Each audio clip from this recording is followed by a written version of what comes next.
All set? Okay, welcome back everybody. This Shabbos is an auspicious Shabbos. Of course, every Shabbos is auspicious, but this Shabbos is the Shabbos before Chai Elul, the 18th day of the month of Elul. And Chai Elul is an auspicious day. Obviously, the number Chai means 18. Chai also means life, Chayus.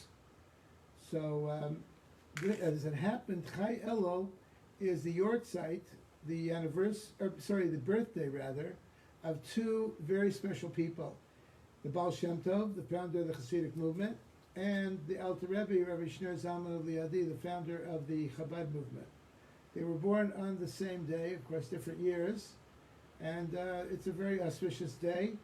In the yeshiva world, very often the yeshivas start after the summer on Rosh Chodesh Elul, the first day of the month of Elul. In Chabad and in many of the Hasidic yeshivas, they start on Chai Elul for this reason, because it's an auspicious day. So, this Sikha was said on Shabbos of Parshas Kitavo, which is the Shabbos, on Chai Elul, which I guess Chai Elul was, at Shabbos was Chai Elul. In this case, this year Chai Elul is, I think, this Monday. Hasidim make Farbrengens during Chai Elul. It was one of the larger Farbrengens that the Rebbe used to give in New York on this occasion. This Sikha was said in New York at Chabad headquarters in 1987. It should be noted, by the way, that in the 1980s and early 1990s, while the Rebbe was quite old at this point, it was in his late 80s and 90s, he was very, very active in terms of giving Farbrengens. There were a lot of Farbrengens, not just on Shabbos, but the Rebbe would speak during the week very often. He was very active. He used to go out to the grave of his father-in-law very, very often. And he would give out dollars to thousands and thousands of people for charity, where people could come and ask a bracha from the Rebbe, not just on Sundays, but very often even during the week as well, for special occasions, and even for not so special occasions. So in his last years, I would say the last 10 years at least, the Rebbe was extremely, from all of those of us who are getting a little older also, but the Rebbe really set the pace for activity in his older years.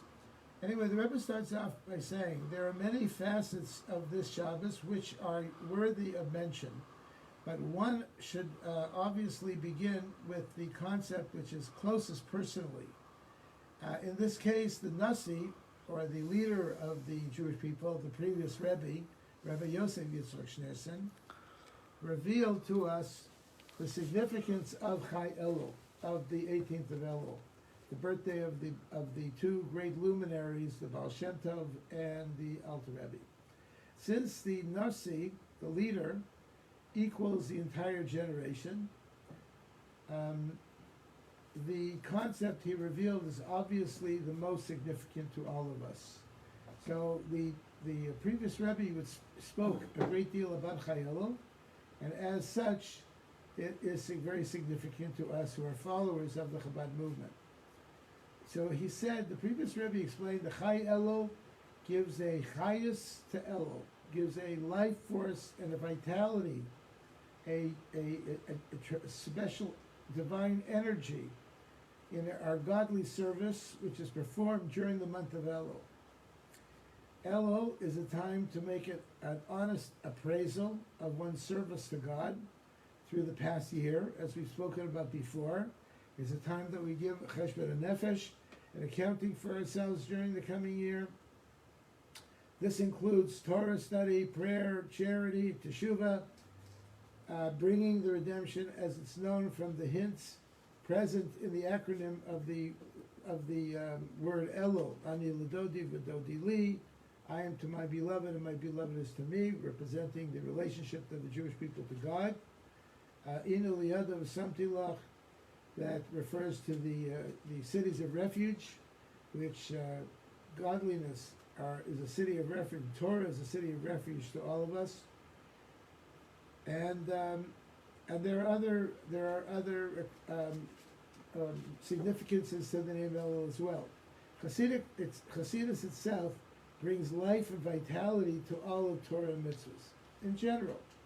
This fact is hinted at the birthday of the founders of the Hasidic movement, on Chai Elul, which brings life into the service of Elul, and through it to all Torah and mitzvah. So there's a special divine energy that comes into the world on Chai Elul, since it gives chayus to Elul, and it permeates throughout the entire rest of the year, and in all aspects of Torah and mitzvahs. This effect is intensified when other factors compound the life-giving quality of Chai Elul. He points out that the Shabbos that this took place in was actually Chai Elul itself. This year it's not. This year it's on Monday.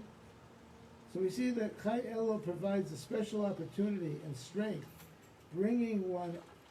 helping one add in the service of Elul, and through it all aspects of Torah and mitzvahs. So we all have a special gift of strength, strength during this time.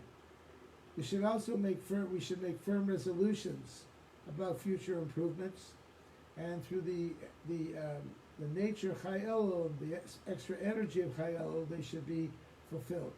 These should be as specific as possible, for only in that way can one be certain that the resolutions will be actualized. I remember years ago when the first Shaliach of California, Rabbi Shmuel David Reichik, came out to California. So every year, on the Slichos night, Slichos is going to be coming up in another week or two. On the night of Slichos, this is before we had email, and before we had text, and before we had faxes. He used to go to spend Rosh Hashanah Yom Kippur with the Rebbe in New York, and we all would write out a note for the Rebbe to deliver to the grave of his father-in-law. And these notes, which are called by different names, we call them a pan for pity and nefesh, or we would call it zettel, a note. And we would all sit down, we'd write out a note, a blessing, what we wanted for the coming year. And Rabbi Reichik personally would deliver these things to the grave of the Rebbe. Today we don't do that, but we can certainly send it via email. In describing Chai Elul, the previous Rebbe said that it's the birthday of the two great luminaries. Certainly, his choice of words was precise. He would say, Shnei Ma'oros Hagdolim, the two great luminaries. And this would provide insight into the nature of the day. Why did he use that phrase? This phrase is used in the Torah to refer to the creation of the sun and the moon, also called Shnei Ma'oros Hagdolim. But here, the previous Rebbe would refer to the Baal Shem Tov and the Alter Rebbe by that term. So, anyways, the Rebbe says that this phrase generally refers to the creation of the sun and the moon, which were originally created at the same time, and through the one utterance, Yehi Ma'oros, let there be luminaries. Nevertheless, we find them described as two luminaries, indicating their individuality and uniqueness, even though they were created at the same time, the moon and the sun, but nevertheless they all have their own distinctiveness. We find the same regarding the Baal Shem Tov and the Alter Rebbe. On the one hand, we have the day of Chai Elul, which applies to them both. They both share the birthday on this day. On the other hand, they lived at different times and had different roles as the founders of Hasidus in general, which was the Baal Shem Tov, and Chabad Hasidus, respectively, which is the Alter Rebbe. So they were both similar in many respects and different in many respects. They both founded a major movement. The Baal Shem Tov founded the general Hasidic movement, and the Alter Rebbe founded the Chabad movement. We can understand the relationship between their unity and distinctiveness through first looking at the differences between them. What were the differences between them?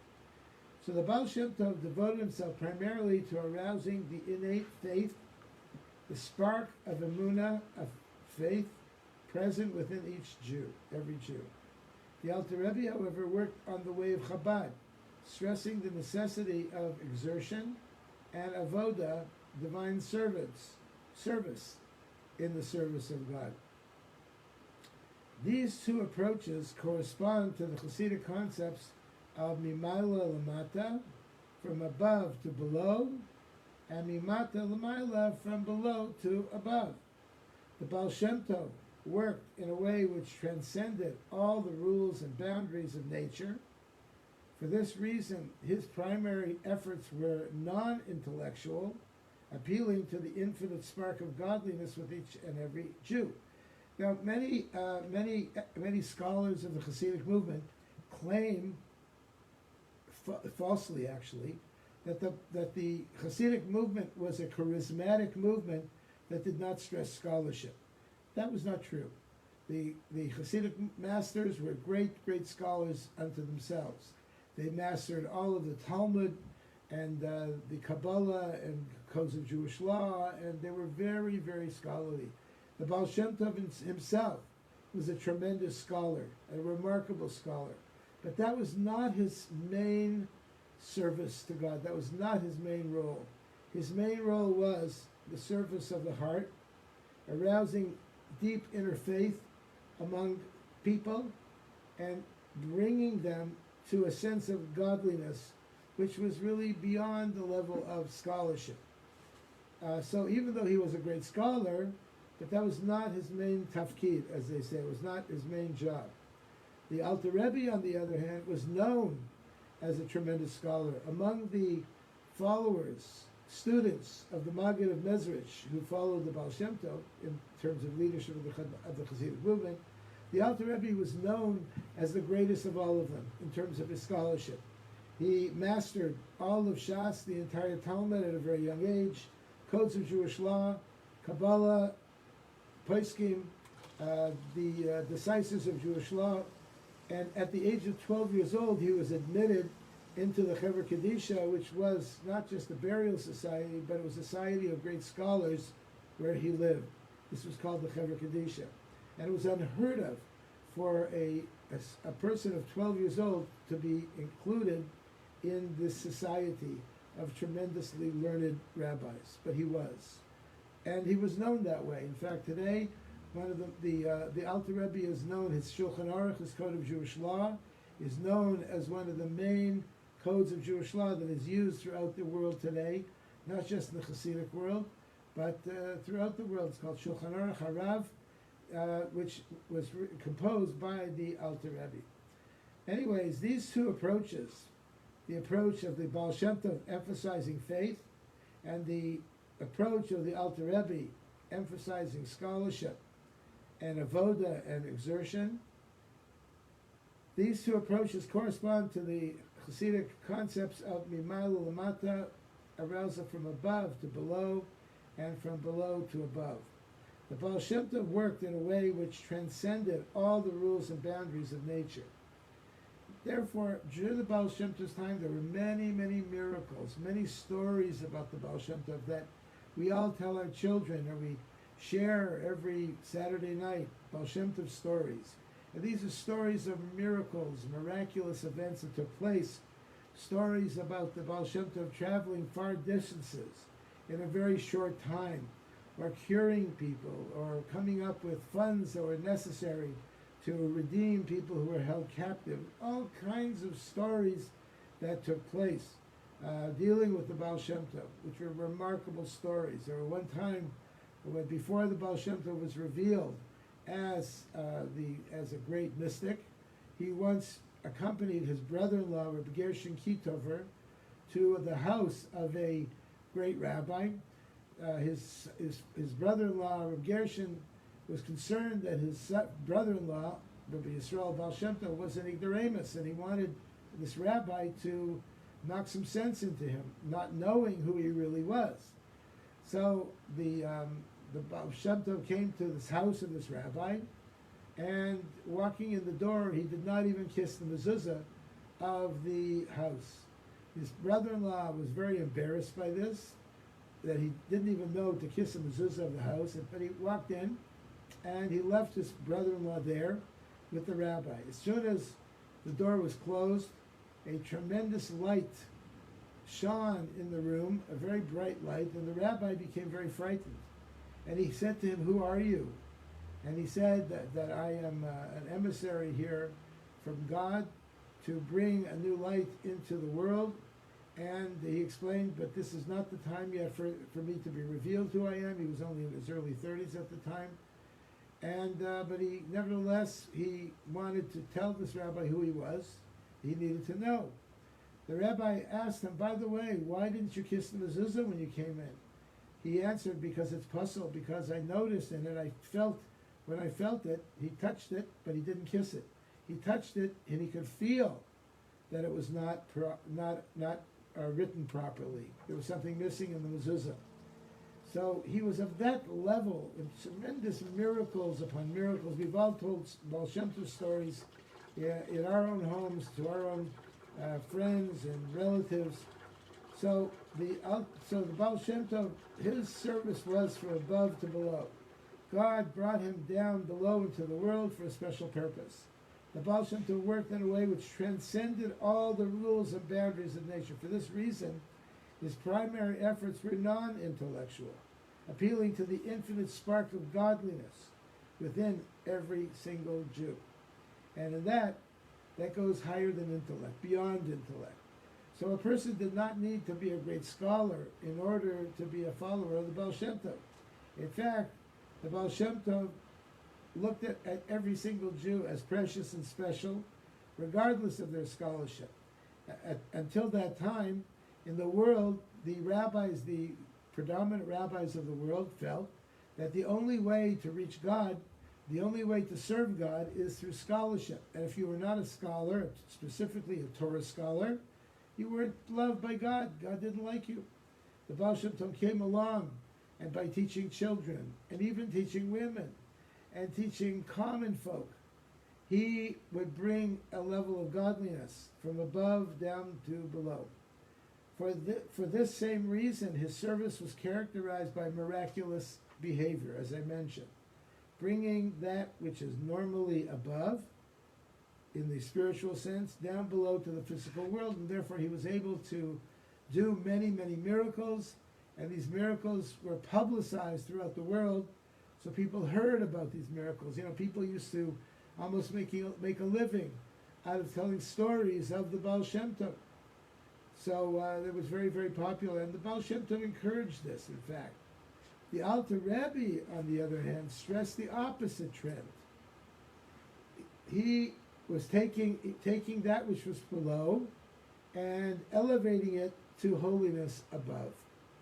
This represented the ultimate goal of making a dira b'tachtonim, a dwelling place down below in the physical world, a dwelling place for God in the lower realms of existence. So for that reason, he stressed the idea of working with one's intellect and emotions in order to make them holy. This is also the reason why the idea of miracles always received little stress in Chabad. So in Chabad in general, we don't emphasize miracles, although we certainly saw many miracles that took place among the Rebbes of Chabad, especially Rabbi Menachem Schneerson, the current Rebbe, just passed away a number of years ago. There were many miracles, but it's not emphasized, it's not stressed. Chabad Hasidim don't take off on miracles, they don't get excited about miracles. Because the ultimate is not to break nature, mimayla lamata, from above to below, but to elevate and purify it, mimata lamayla, to take from what we have below and to raise it up and to make it holy. For this reason, the Baal Shem Tov didn't write very much. In fact, even those books that we do have from the Baal Shem Tov, we don't quite know if they were from the Baal Shem Tov. There are several books that are ascribed to him, but we don't necessarily think that we have them all. One of the most popular books that is ascribed to the Baal Shem Tov is a book called Shivchei HaBesht, which is in praise of the Baal Shem Tov. It's a popular book, which is read by many people, but in the Chabad world, we never printed it because we question its authenticity. But nevertheless, we have other books of the Baal Shem Tov, Keser Shem Tov, the Crown of the Baal Shem Tov, which was printed by Chabad. We have Tzavas HaRevash, the ethical will of the Baal Shem Tov, which was also printed and is translated into English. But other books of the Baal Shem Tov that are around, if Chabad didn't print them, if we didn't publish them, we question their authenticity or not. The Alter Rebbe, on the other hand, wrote prolifically. He wrote, of course, besides his Code of Jewish Law, he wrote his classical book of Chabad Hasidism, the Tanya, which was the first real book of Hasidic philosophy that was printed after the times of the Baal Shem Tov. And it became a classic. And even though there was tremendous opposition to the Hasidic movement, they thought it was a false Messiah movement, things like that, the Tanya was accepted, and it was disseminated and read and learned throughout the Jewish world until this day. It's a very popular book. But in addition to that, the Alter Rebbe wrote books and said books on Mamarim, on Hasidic discourses, and many other things. He was quite prolific. Other Rebbes in Chabad wrote even more, until finally we come to the current Rebbe, who was tremendously prolific. He wrote a tremendous amount and spoke a great deal, probably more than any of the Rebbes of all. So, again, we say that in Chabad, the main thing is not so much to break nature, to change nature, but to elevate and purify and raise it up. That is the main thing. So therefore, the Chabad philosophy is more mimata l'mayla, from above to from below to above, from below to above. The same characteristics are alluded to in their names. The Baal Shem Tov's name was Yisroel, Israel, representing the essence of the Jewish soul, which the word Yisrael is an acrostic for Yesh Shisha Ribu Oises Torah. There are 600,000 letters in the Torah, which remains unaffected by any worldly occurrences. Even if he sins, Afal Pi Shechata Yisrael, even though a Jew sins, he's still a Jew, he's still a Yisroel. And Yisroel means a Jew is a Jew no matter who they are. No matter if they're a tzaddik, a Beinoni, or a Rasha, whether they're a righteous person, an intermediate person, or even a wicked person, they are still a Jew. That's why we include even the Rasha, the wicked person, at our Passover Seder every year, because he may be wicked, but nevertheless he's still a Jew. And that is a Yisroel, which is the name of the Baal Shem Tov. The Alter Rebbe's first name, Shneir, his name was Shneir Zalman.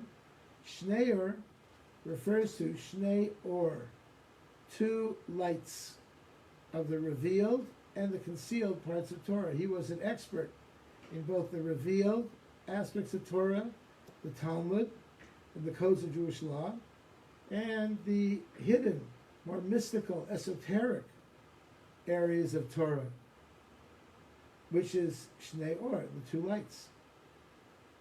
And this stress on Torah study corresponds to the service mimata l'mayla, from below to above.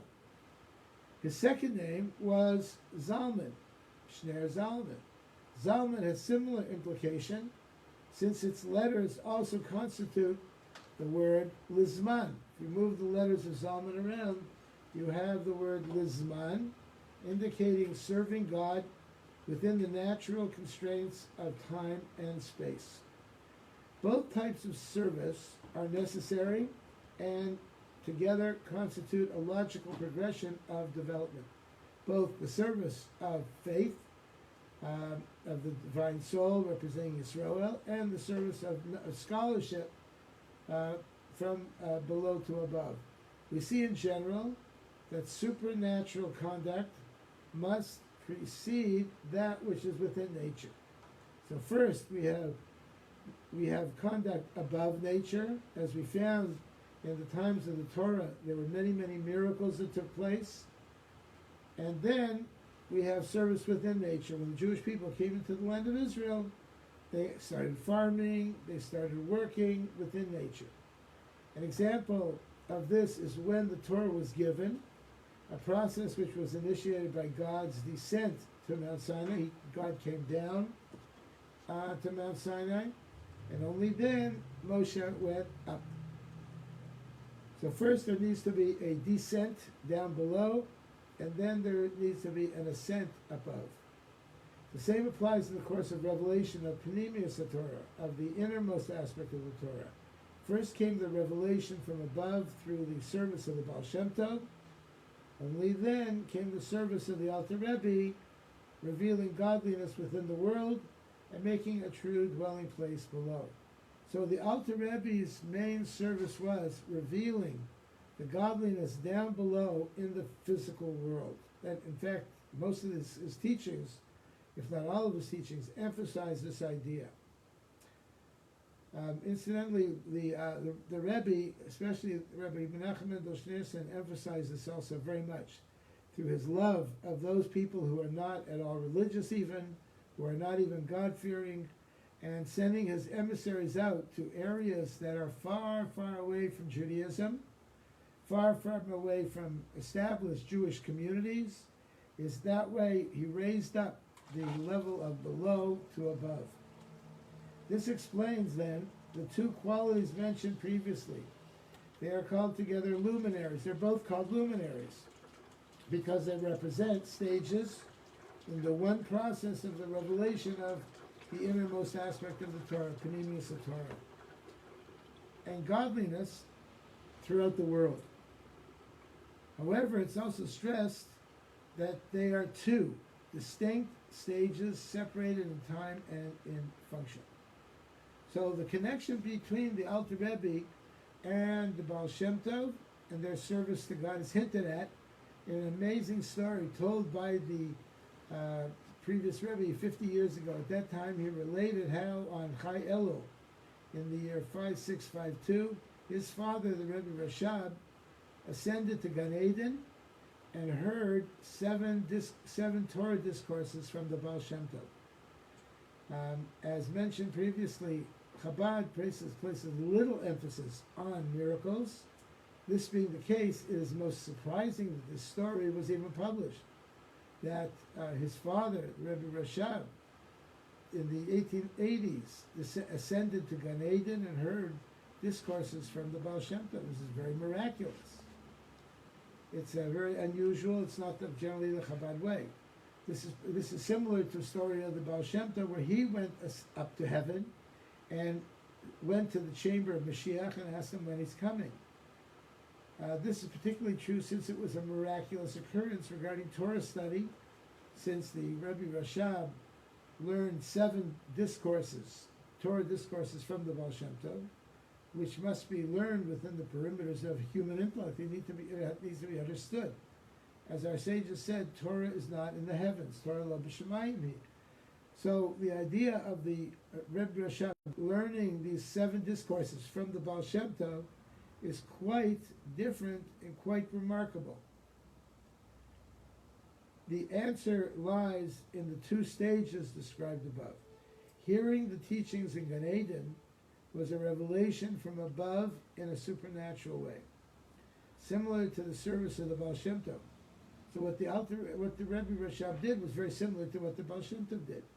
When he got Torah knowledge from heaven, when it was conveyed by the Rebbe Rashab with the additional explanations of Chabad Hasidus, the special advantages of service from above to below, from below to above rather, was added. So what the Rebbe Rashab did was he united both the service of the Baal Shem Tov from above to below, together with the service of the Alter Rebbe from below to above, and he completed it. He concluded it, which was necessary. One alone is not sufficient. Both are needed. Just as Chai Elul has both qualities conveying this story, brings us the advantage of both. We learn the 7 teachings with our intellect in the way of Chabad, but the knowledge that they came to us in such an unusual, miraculous way gives us a special feeling of spiritual elevation and a unique approach to it.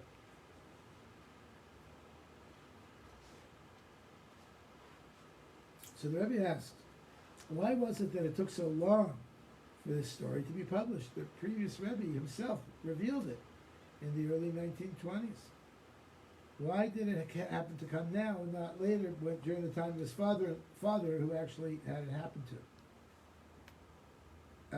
And that it was done only through the previous Rebbe and not through his father. As the darkness of the exile increases, more and more light is needed to dispel it. So these days, since we're very far into the exile, we need more light, spiritual light, to get rid of all of the darkness that exists. Just as the spreading of the well springs of the outside grows as time progresses, this story was also revealed to give us additional energy and inspiration to our mitzvahs. So we know that in the yeshivas, the Chabad yeshivas, they are very much involved with publishing, printing, novel Torah thoughts.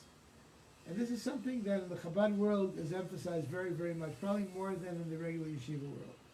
The Rebbe emphasized it very, very much, that each yeshiva should publish discourses, new ideas, new thoughts, new ideas that the students came up with, and have them published. Not just say them, but have them published, so that they should. And these novel ideas were published and were disseminated around in the community.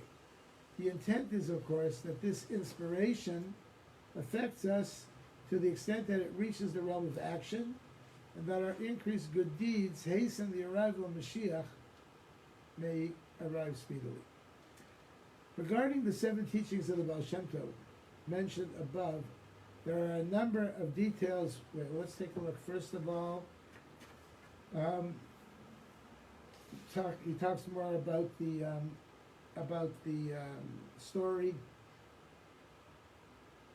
Let's skip that part a little bit. Let's go to the Pirkei Avos.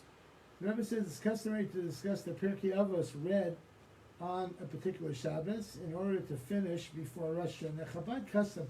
We know the custom in general in the world is that between Passover and Shavuos, we study Pirkei Avos, Ethics of the Fathers. Chabad goes a step further, and we continue learning it throughout the summer months, until finally, in the weeks before Rosh Hashanah, we do 2 prakim, 2 chapters each week, until we finish it before Rosh Hashanah. So last Shabbos we did chapters 1 and 2. There are 6 chapters altogether. We did chapters 1 and 2. This week we'll be doing 2 and 3. The custom is to read 2 chapters a week towards the end of the summer. In this case, this Shabbos, we read chapters 3 and 4. The question therefore arises as to the Mishnah, Kollel Yisrael, which precedes the chapter. Kollel Yisrael yesh lehem chelek l'olam haba. Every single Jew has a share in the world to come. And Rabbi Hanania, which follows, where he says that God wanted to give us a special gift. Ratzah Kadosh Baruch Hu, Zakis Yisrael, God wanted to give the Jews a meritorious gift. L'fichach hirbehem Torah mitzvahs, therefore he increased for them Torah and mitzvahs. Do we consider them as 2 separate chapters, 3 and 4? Reading these two Mishnayos before and after each of them, and if you read one right after the other, are they separate chapters? Or are they considered this week like one long chapter, with Kollel Yisrael being read before and Rabbi Hanania after? So normally we read each parak, each chapter, we read the verse Kollel Yisrael yesh lehem chelek l'olam haba at the beginning of the chapter, and Rabbi Hanania at the end of the chapter, at the end of the reading. But this year we actually don't do that. We believe we read Kollel Yisrael at the beginning of the 3rd chapter, and then Rabbi Hanania at the end of the 4th chapter. One might be tempted to be strict and say, what's the difference? I'll say it an extra time just in case. However, this is not the way to approach Jewish law and custom. One must determine exactly what the halacha has to say about this matter. What is the correct way to do it? Not just, well, I think I'll do this or I think I'll do that. In this case, for example, saying the Mishnayos an extra time would not only be a strict observance, since it might be an interruption between the two chapters, it might in fact be a leniency, and it might not be the way to go. So by saying, Rabbi Hananya, after you finish the first chapter, and then starting up with Kol Yisrael right away for the next chapter, chapter 4, is an interruption, which would mean that the two chapters are indeed separate from each other. And is that the case? Aren't they really considered like one chapter? As far as the answer is concerned, we have discussed the matter on other occasions, and give to a wise person, and he will become more wise. So, Rebbe is saying, take a look back there and see what it says. Regarding the two chapters themselves, we find that they correspond to the content of Chayelo. We take a look at these two chapters. First of all, Pirkei Avos itself is called Mili de Chasidusa, which are aspects of kindness, showing a clear connection with Chasidus. Chasidusa means kindness, but Mili de Chasidusa means also acts of Chasidus, of Chasidusa, kindness. The word Chasidus means kind. In addition, the two chapters 3 and 4 show a connection with Chasidus in general, which is the Baal Shem Tov, and Chasidus Chabad, respectively. How? The very numbers 3 and 4, Gimel and Dalid, in Hebrew stand for the phrase Gomel Dalim, which means bestow, give to the poor, bestow to the poor charity.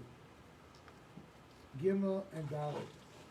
It's interesting if you take a look at the way a Gimel is written. A Gimel is written.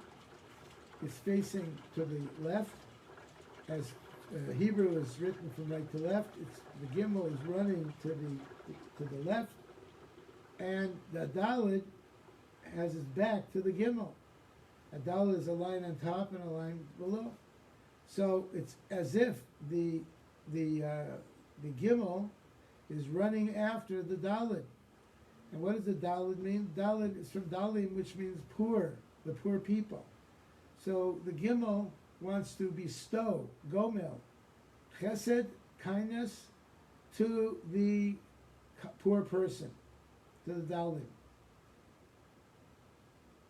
And the poor person doesn't want to receive it.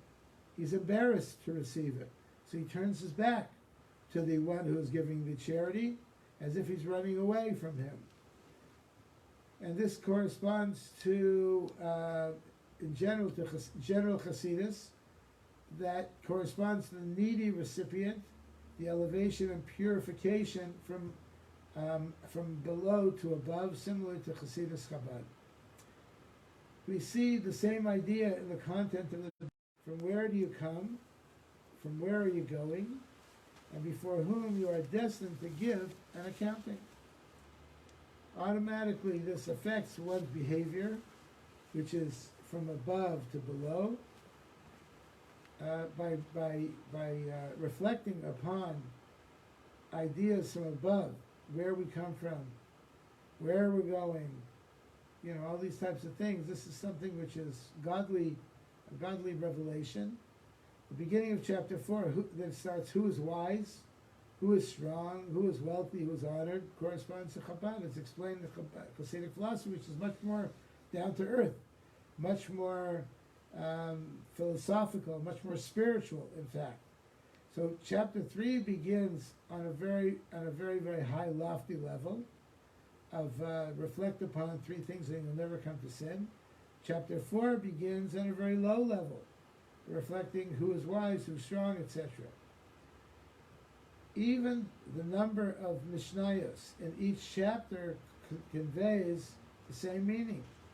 Chapter 3 contains 18 Mishnayos. The number 18, of course, corresponds to the Sphira of Yesod. it represents in Kabbalah the sphere of Yesod, which gives to the spheros which are below it. Chapter 4 contains 22 Mishnayos corresponding to the 22 letters of the Aleph Beis, and the sphere of Malchus, which is the recipient of all the spheros. All the divine energy comes all the way down through Malchus. They therefore correspond to general Hasidus and Chabad Hasidus. Reading them both together represents their unity as explained above. It's an amazing idea if you think about it. An amazing idea that these two chapters actually represent together something very profound, something very deep, besides just the meaning of the chapters themselves.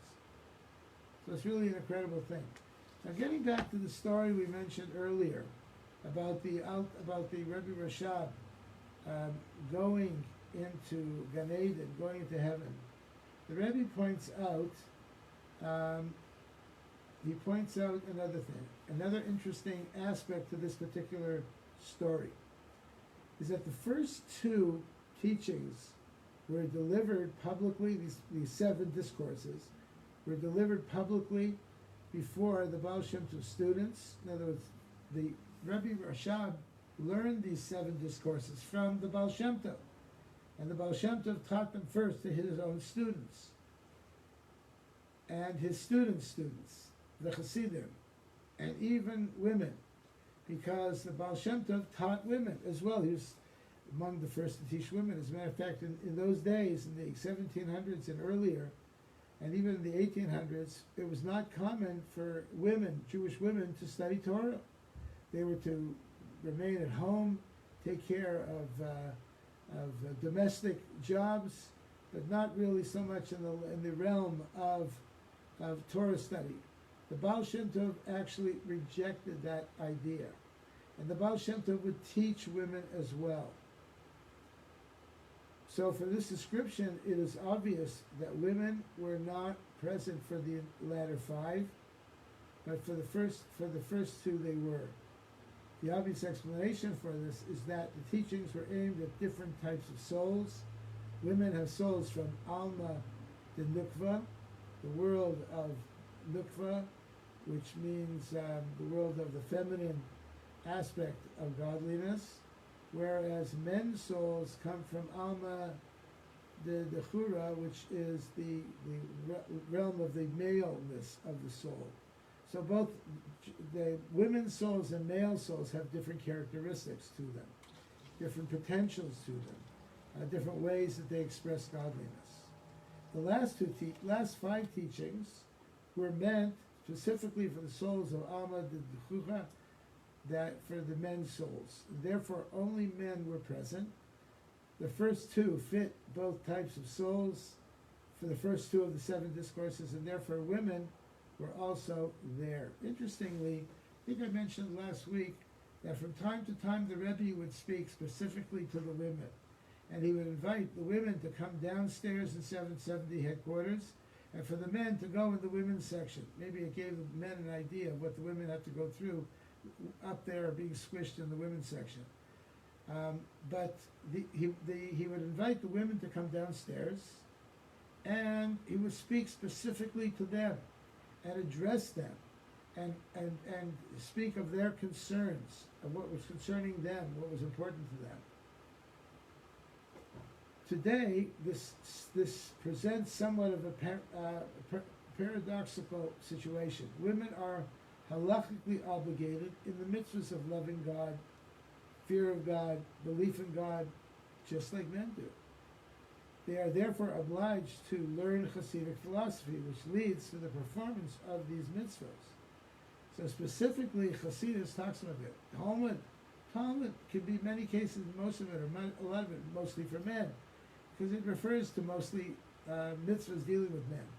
Prayer, many of the things that we observe, how we observe Shabbos, how we observe the holidays, and what we should know, and things like that. Women can learn these things, and it's a good thing for women to learn them, but primarily men need to know them and to impart them to their families.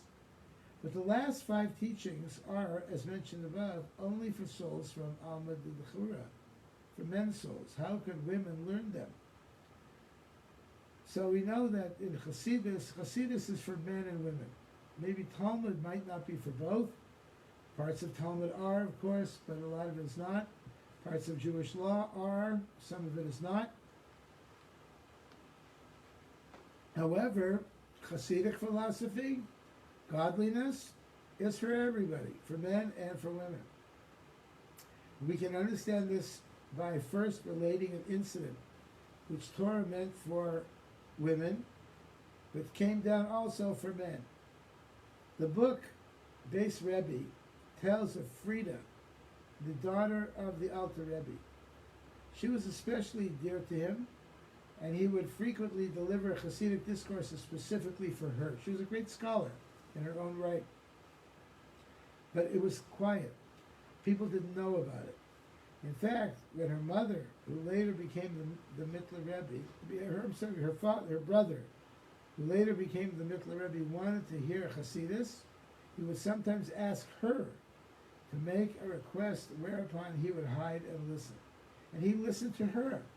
The Mittler Rebbe, the second Rebbe, learned Hasidus from his sister. Obviously, and in fact, later on in life as well, Hasidim uniquely were known to teach women Torah. A number of years ago, the Rebbe came out with a directive that girls, women, should study Talmud, should study those aspects of Talmud which are appropriate to them.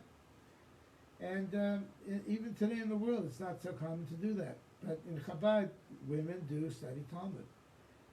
Obviously, the Mittler Rebbe wasn't fooling the Alter Rebbe. He knew about the power of knowledge of his sister and didn't intend to do so. If so, why did he have to receive this Hasidus in this way? The answer, again, in those days, he didn't learn Torah from women. He just did. Maybe there were a few exceptions, Devorah, etc., but generally he didn't do it.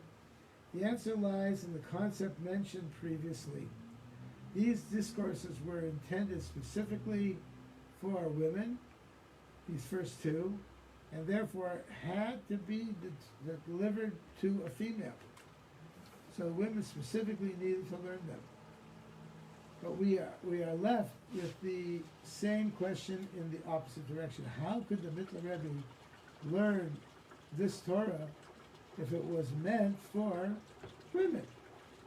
I mean, the Rebbe was such a great tzaddik, such a brilliant intellect.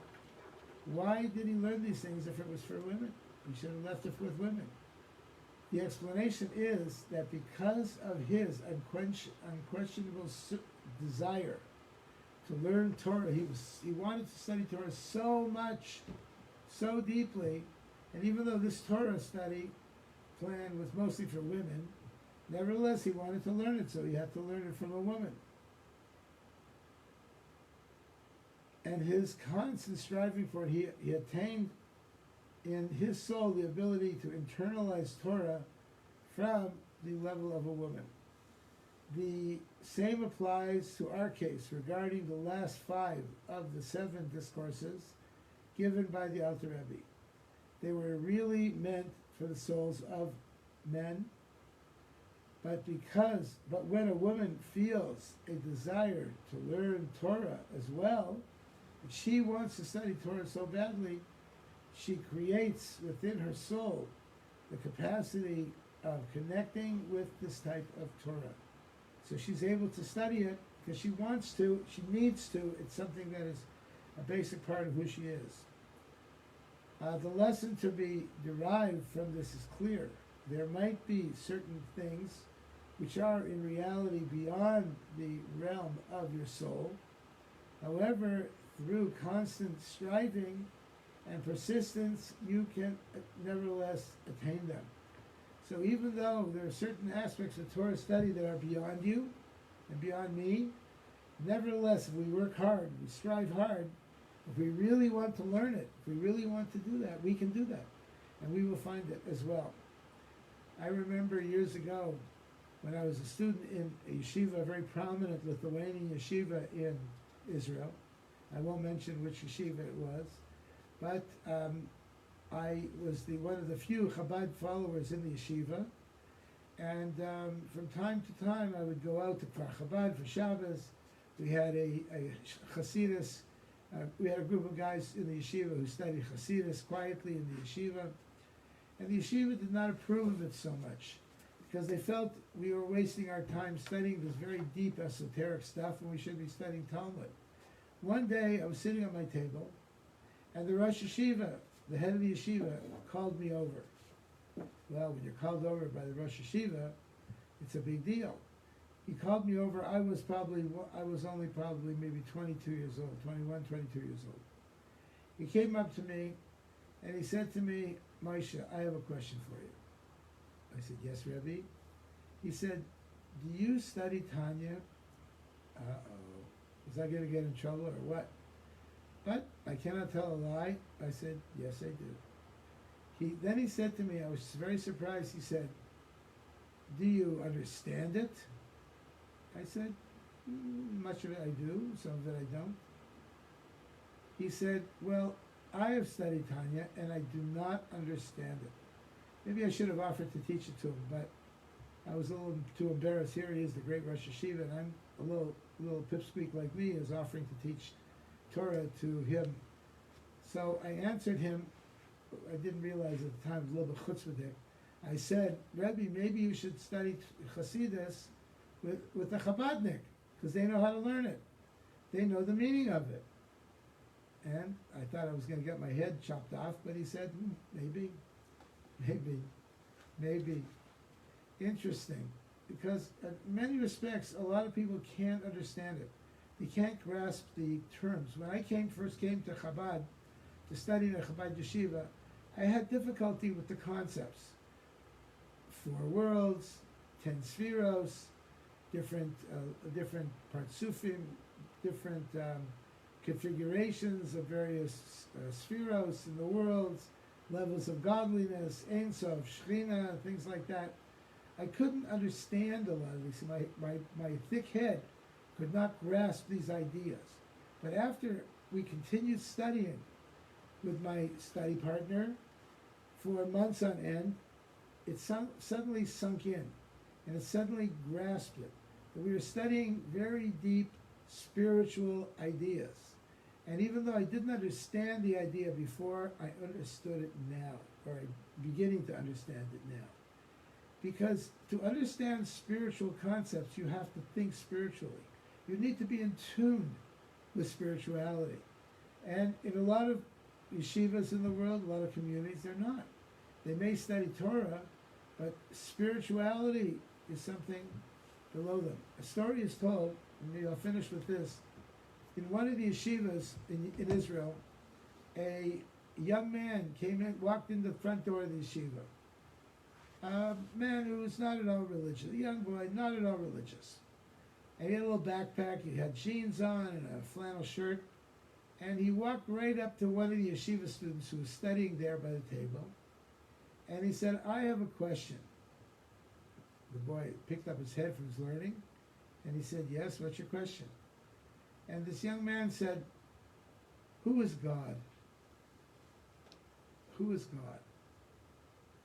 Well, this was right in the middle of a Beis Midrash, a study hall, filled with yeshiva boys studying Torah, studying Gemara, studying Shulchan Aruch, studying Poskim, studying Musar, studying all aspects of Torah tradition, and not one of them knew what is God, who is God.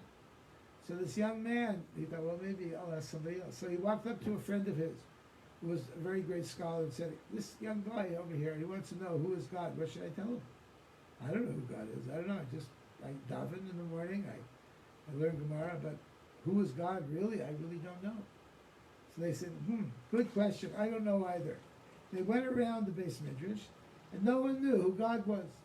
So finally they said, you know what? Let's go to the Rosh Yeshiva, the head of the yeshiva. Let's ask him who God is. So the bunch of them with this young boy, they went to the Rosh Yeshiva, and they said to the Rosh Yeshiva, this young man walked in here to our yeshiva, and he says one simple question. He wants to know Who is God? The Rosh Yeshiva looked at him and said, that is a very good question. You need to go to Chabad for that answer. And he directed him to a Chabad rabbi who could answer that question. Because in their world, they don't think about who is God. They just think about what does God want from us, which is nice, important. But we need to know who is God also, as well as what God wants from us. And indeed, this boy went to the rabbi that the Rosh Yeshiva sent to, and he sat down with him, and he explained to him for hours on end who is God. And this young man ended up going to yeshiva and studying and becoming fully observant. So the fact is that both are necessary.